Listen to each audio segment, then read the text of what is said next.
Bonjour tout le monde. Salut, salut. Alors, une fois n'est pas coutume, nous nous retrouvons samedi. Et samedi, bon appétit, on fait à manger. Ah oui, on a décidé de faire une recette. On commence à s'y remettre un petit peu plus. Alors là, c'est une recette qui nous vient directement de notre chef pâtissier de la concession. Voilà, on a l'habitude de manger ces petites douceurs, il faut le dire. Donc on a décidé, il nous a donné une recette de petits biscuits. On a décidé de les essayer avec vous et simplement, on se dit que si c'était bon, on mettra la vidéo en ligne. Donc si vous voyez la vidéo, c'est que c'était bon. Voilà.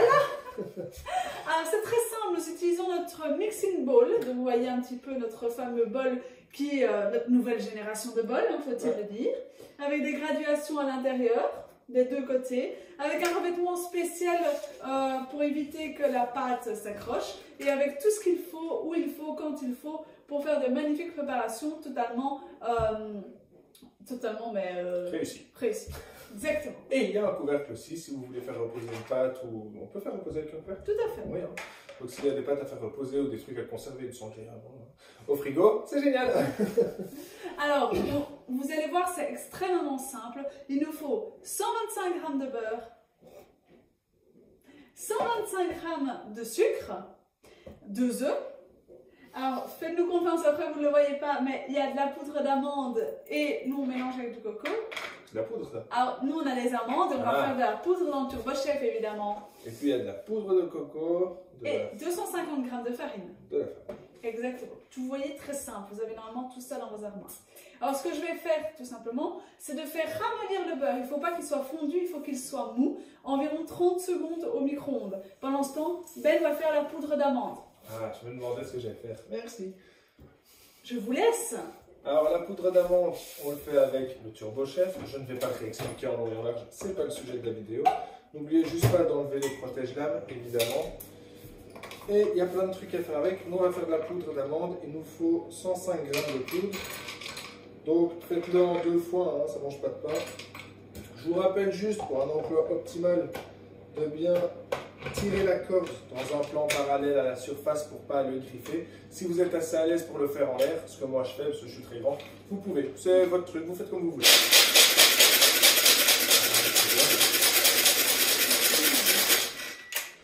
Et voilà, j'ai déjà, c'est pas encore de la poudre, je ne vais pas vous mentir, c'est concassé, mais j'ai pas encore mis toutes les amandes. Je fais tout, Oui, tu peux tout mettre. Moi, je vais vérifier mon petit beurre. Alors, j'ai pas tout mis d'un coup parce que j'ai pris le plus petit, vous avez vu. Si je mets tout d'un coup et que ça coince, après je vais râler, donc ne soyons pas pingres en 2 fois, ça marche aussi.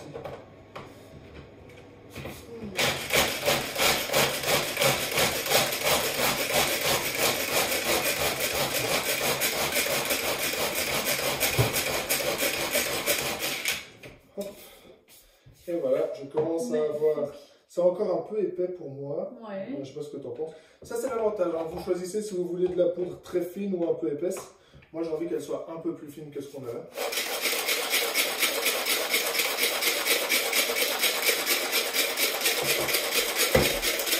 Et alors, vu que les salles de sport sont fermées, je vous jure que ça travaille. Parfait. Ouais, ça te va? Ouais, c'est parfait. Alors, comment vous le montrer? Je ne vois qu'une façon pour pas trop me prendre la tête.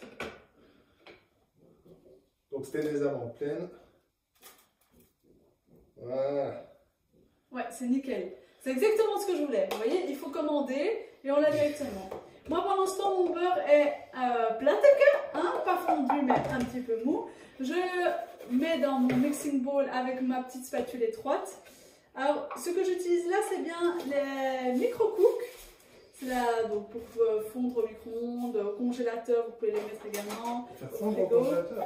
Les mettre également, je vais dire. Donc ça, c'est une promotion qui a été disponible le mois passé.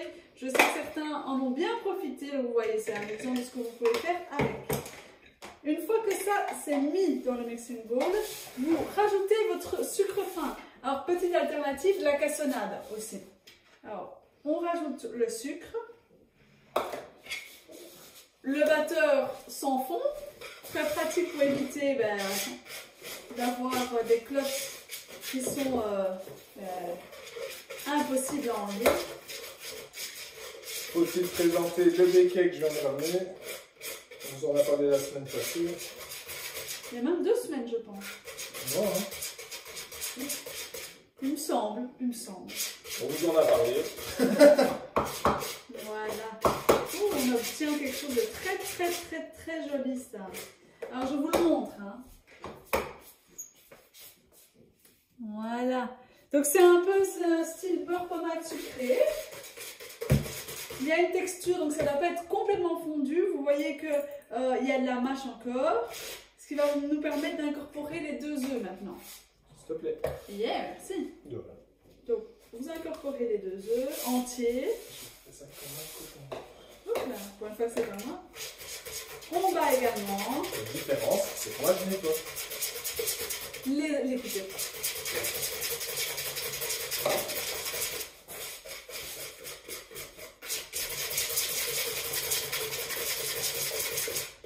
Alors, voilà ce que ça donne. Moi j'ai le bon rôle, moi je déguste à la fin.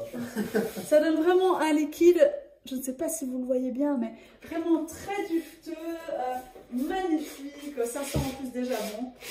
Voilà, il est Un parfait. mélange homogène aéré, si vous voulez des termes. Voilà. Nous allons passer avec la poudre d'amande et la poudre de coco. Et on met la dose, hein. Le but c'est de donner de la matière. Oh là là. Ça va être bon, ça va être bon.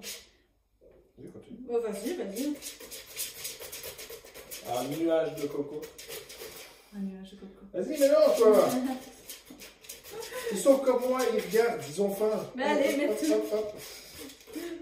Voilà. Oh, ça sent... eh ben, ça sent l'Orient. Voilà. Voilà ce qu'il y a. L'Orient. L'Orient. Ouais, ça sent les petits biscuits que mes Ah, collègues oui, m'apportent. d'accord. Je disais, ça sent la noix de coco. Hein.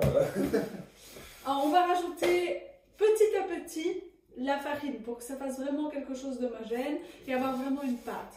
Tu veux que je mélange ou... Ah, tu peux mélanger pendant que je rajoute la farine comme bon me semble. Ça marche.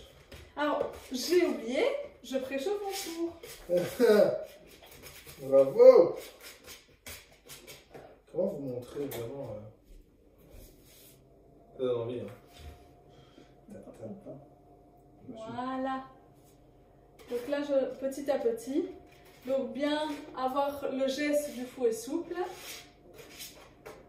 Donc ça, avec celui-là, c'est vraiment formidable. Hein, parce qu'il n'y a pas de gruau, il n'y a pas de...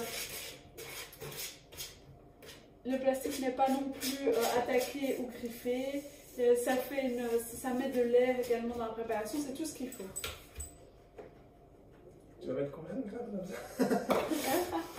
Alors effectivement, on met 200 g de farine, c'est normal. Donc c'est un biscuit, d'accord? C'est pas une pâte liquide qu'il faut avoir. C'est vraiment une pâte très dense qui va cuire au four 20 minutes à 180 degrés. Pour tous ceux qui pensent que je suis galant d'avoir proposé de le faire, je ne savais pas qu'il y avait autant de farine. Je n'avais pas réalisé l'ampleur de la tâche. J'aurais jamais... Est-ce que je te rajoute la fin de la farine? Oui. Hein. Ça ne dérange pas que je travaille à plat? Non, du tout. Super. Et il se plaignait que les salles de soins étaient fermées. Moi, j'ai pensé à une recette pratique. Pas. Alors, pendant qu'il fait ça, on va faire des petites boules en fait. Avec le Click and Scoop, que vous connaissez maintenant parce qu'il était également en promotion il y a 2 mois. Alors, j'espère qu'il va revenir assez vite parce que c'est quelque chose que nous, on adore. Une fois qu'il est là, maintenant, on l'utilise vraiment tout le temps. C'est beaucoup plus pratique. Oula! Ouh! Je vais mettre de la farine partout. Je vais péter sa face à ses pattes.